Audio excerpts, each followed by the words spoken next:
Hi friends, welcome to இந்துஸ் kitchen. இன்றைக்கி நம்மளோட சேனலில் ரொம்ப டேஸ்டான சிக்கன் குழம்பு எப்படி ப்ரெஷர் குக்கரில் செய்கிறதுன்னு பார்க்கலாம். இந்த குழம்பு இட்லி, தோசை, சப்பாத்தி, பூரி, சாதம்னு எல்லாத்தோடுமே ரொம்ப நல்லாயிருக்கும். கண்டிப்பாக ட்ரை பண்ணி பாருங்கள். ஃபர்ஸ்ட் ஒரு குக்கரில் 3 டேபிள் ஸ்பூன் அளவு எண்ணெய் சேர்த்துக்கலாம். எண்ணெய் சூடானதுக்கப்புறமா 2 பிரியாணி இலை, 2 சின்ன சைஸ் பட்டை, 2 கிராம்பு, 1 அன்னாச்சி பூ, 1/2 டீஸ்பூன் சோம்பு சேர்த்து பொரிய விட்டுக்கலாம். இப்போ இதில் 2 பெரிய வெங்காயத்தை நீளமாக கட் பண்ணிவிட்டு சேர்த்துக்கோங்க. இதை ஒரு 1 நிமிஷம் வதக்கி விட்டுக்கலாம். இப்போ இதில் 1 இன்ச் அளவு இஞ்சி, 10 பல் பூண்டை கல் உரலில் தட்டிட்டு சேர்த்துக்கோங்க. இஞ்சி பூண்டோட பச்சை வாசனை போகிற வரைக்கும் நல்லா வதக்கி விட்டுக்கோங்க.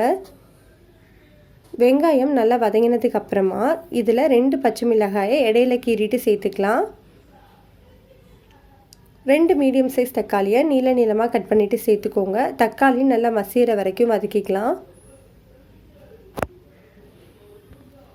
பாருங்கள், தக்காளி இந்த அளவுக்கு நல்லா வெந்துடணும். வெந்ததுக்கப்புறமா 3/4 கிலோ அளவு சுத்தம் பண்ண சிக்கன் சேர்த்துக்கலாம். இப்போ இதை ஒரு முறை நல்லா கலந்து விட்டுட்டு மூடி போட்டு 5 நிமிஷம் வேக வச்சுக்கோங்க.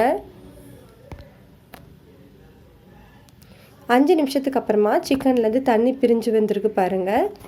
இப்போ நம்ம ஸ்டவ்வை லோ ஹீட்டில் வச்சுட்டு மசாலா தூள் ஆட் பண்ணிக்கலாம்.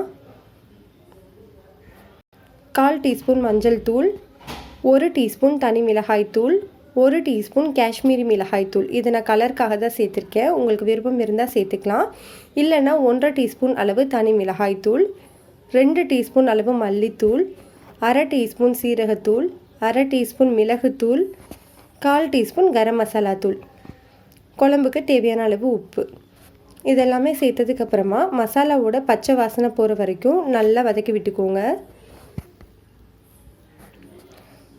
மசாலாவோட பச்சை வாசனை போனதுக்கப்புறமா இதை ஒரு முறை நல்லா கலந்துட்டு இதில் 1/2 கப் அளவு தண்ணி சேர்த்துக்கலாம்.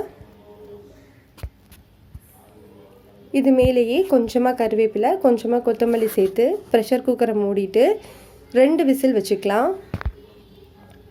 விசில் எல்லாமே தன்னால் அடங்கினதுக்கப்புறமா ஓப்பன் பண்ணி வச்சுருக்கேன். பாருங்கள், சூப்பராக நம்மளுக்கு குழம்பு ரெடி ஆகிடுச்சு. ரொம்ப சிம்பிளான டேஸ்டான சிக்கன் குழம்பு ரெடி.